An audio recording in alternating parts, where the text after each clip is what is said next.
Hello everyone, this is Yuvraj. இந்த வீடியோவில் நம்ம என்ன பார்க்க போகிறோம் சொல்லி கேட்டிங்கன்னா, இன்றைக்கி பேங்க் டீல மென்ஷன் பண்ண வேரியேஷனுக்கு வேவ் ஸ்ட்ரக்சரும் அதுக்கான கேரக்டரும் பார்த்துலாம். ஸோ பேங்க் டீ பொறுத்து மார்னிங் நம்ம என்ன எதிர்பார்த்தோம் சொல்லி கேட்டிங்கன்னா, மார்க்கெட் நமக்கு கேப் அப்பில் ஓப்பன் ஆகிற மாதிரி இருந்தது. அந்த மாதிரி மார்க்கெட் நமக்கு கேப் அப்பில் ஓப்பன் ஆச்சுன்னா தேர்டுடைய கன்வியூஷன் நடக்கும். அந்த தேர்டை பொறுத்தளவு நமக்கு சப்ளை ஜோன் 48,389 நமக்கு ரிஜெக்ஷன் கொடுக்கும்போது தேர்டை கம்ப்ளீட் பண்ணிட்டு ஃபோர்த் ஒரு மைனர் கரெக்ஷன் எதிர்பார்த்தோம். அந்த கரெக்ஷனை பொறுத்தவரை நமக்கு 23 30 வரைக்கும் வரலாம் சொல்லிட்டு எதிர்பார்த்தோம். பட் இன்னைக்கு மார்க்கெட் நமக்கு எந்த மாதிரி நடந்ததுன்னு சொல்லி பார்க்கும்போது கேப் அப்பில் ஓப்பன் ஆகல, நமக்கு மார்க்கெட் நியூட்ரல் ஓப்பன் ஆயிருந்தான். ஸோ அதனால் மார்க்கெட்டில் எதுவும் ஸ்ட்ரக்சர் நமக்கு சேஞ்ச் ஆகுமான்னு சொல்லி கேட்டிங்கன்னா, கண்டிப்பாக இந்த இடத்துல நமக்கு ஸ்ட்ரக்சர் சேஞ்ச் ஆகிருக்கான். ஸோ அது எப்படின்னு சொல்லிட்டு நம்ம பார்த்துடலாம். ஃபர்ஸ்ட் மார்னிங் பார்த்த வேரியேஷன் என்னன்னு சொல்லி கேட்டிங்கன்னா, நமக்கு இந்த லாங் ராலியானது ஃபர்ஸ்ட் வேவ் ஆகும். அதாவது லேபிள் பண்ணி காட்டேன் 0 1 2. நமக்கு ஒரு ஷார்ப்பான ராலியோட மார்க்கெட் க்ளோசிங் வச்சதுனால இது நம்ம தேர்டை கன்சிடர் பண்ணியிருந்தோம். ஸோ தேர்டுக்கான கேரக்டர் இது எப்பவுமே ஷார்ப்பாக இருக்கும்.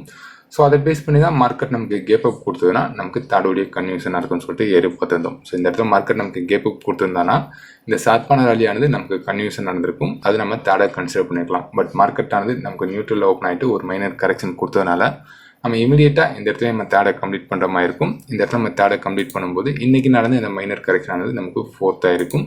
அதை ஃபாலோ பண்ணி வந்த புல் பேக் ஆனது நமக்கு 5th வேவாக இருக்கும். லைக் இதே சென்டிமெண்ட்டை பேஸ் பண்ணி தான் மார்னிங் நம்ம இந்த ஸ்ட்ரக்சர் ட்ராப் பண்ணியிருந்தோம். கேப் அப் கொடுத்ததுன்னா அது தேர்டுடைய கன்வியூஷனும், அதை ஃபாலோ பண்ணி சப்ளை ஜோனில் நமக்கு ரிஜெக்ஷன் கொடுத்ததுன்னா 4th நமக்கு ஒரு மைனர் கரெக்ஷன் 23 38 வரைக்கும் வரலாம்.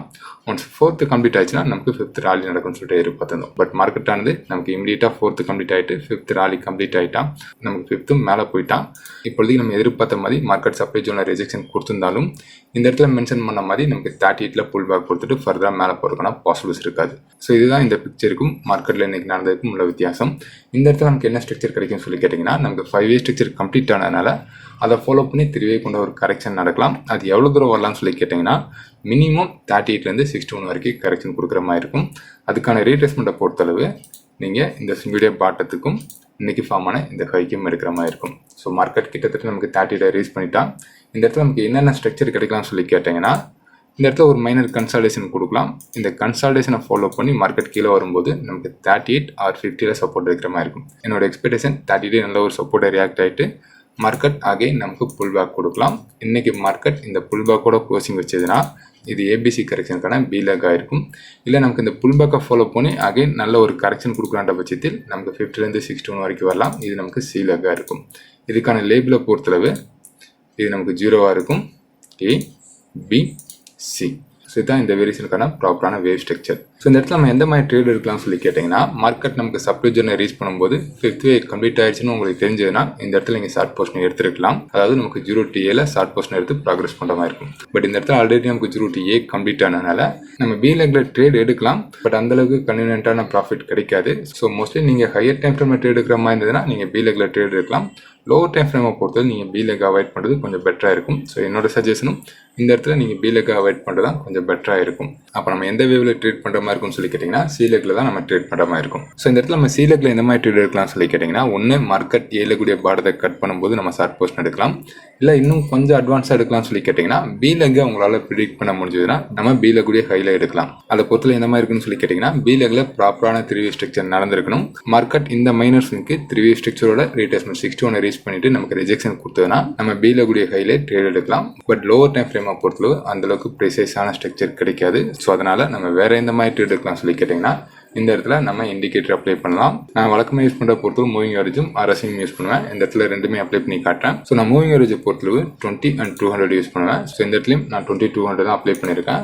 ஸோ நான் ரிமூவ் பண்ணிவிட்டு நான் சிம்பிளாக எக்ஸ்பிளைன் பண்ணுறேன்.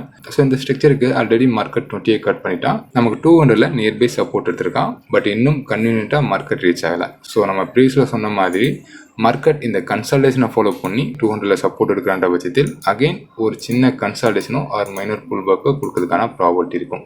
இந்த புல் பேக் ஆனது நமக்கு இந்த மூவிங் ஆவரேஜ் 20 ரீச் பண்ணிட்டு அங்கேருந்து ரிஜெக்ஷன் கொடுக்கலான்ற பட்சத்தில் நம்ம இந்த இடத்துல ஷார்ட் பொசிஷன் எடுக்கலாம். இல்லை இன்னும் உங்களுக்கு கன்சர்வேட்டிவாக வேணும்னு சொல்லி கேட்டிங்கன்னா, மார்க்கெட் எப்போ மூவிங் ஆவரேஜ் 200ல் கட் பண்ணுறனோ அதுக்கப்புறம் நம்ம ஷார்ட் பொசிஷன் எடுக்கலாம். டார்கெட் ஃபிக்ஸிங்கை பொறுத்தல எந்த ஒரு சேஞ்சஸும் இருக்காது.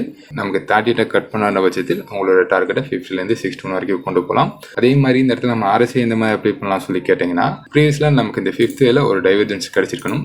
RSI எந்த மாதிரி கிடச்சிருக்கான்னு சொல்லி பார்க்கும்போது கிட்டத்தட்ட நமக்கு டபுள் டாப் தான் கிடச்சிருக்கான். இதையும் நம்ம ரிவர்ஸலாக கன்சிடர் பண்ணிக்கலாம். இதை ஃபாலோ பண்ணி கரெக்ஷன் கொடுக்கும்போது மிட் லெவல் 50 எப்போ கட் பண்ணுதோ அது நமக்கு ட்ரெண்ட் ரிவர்ஸலாக இண்டிகேட் பண்ணும். ஸோ மார்க்கெட் நமக்கு 200 கட் பண்ணும்போது இங்கே அரசியும் மிட் லெவல் 50 கட் பண்ணுற பட்சத்தில் அதை நம்ம தாராளமாக ட்ரெண்ட் ரிவர்ஸலாக கரெக்ஷனாக எக்ஸ்பெக்ட் பண்ணிவிட்டு நம்ம ஷார்ட் பொசிஷன் எடுக்கலாம். ஸோ இதான் நான் வழக்கமாக யூஸ் பண்ணக்கூடிய ட்ரேடிங் மெத்தட். இந்த வீடியோவில் டவுட் இருந்தால் கமெண்ட்ஸில் கமெண்ட் பண்ணுங்கள். வரக்கூடிய வீடியோக்குள்ள வந்து பார்க்கலாம். Okay, thank you friends.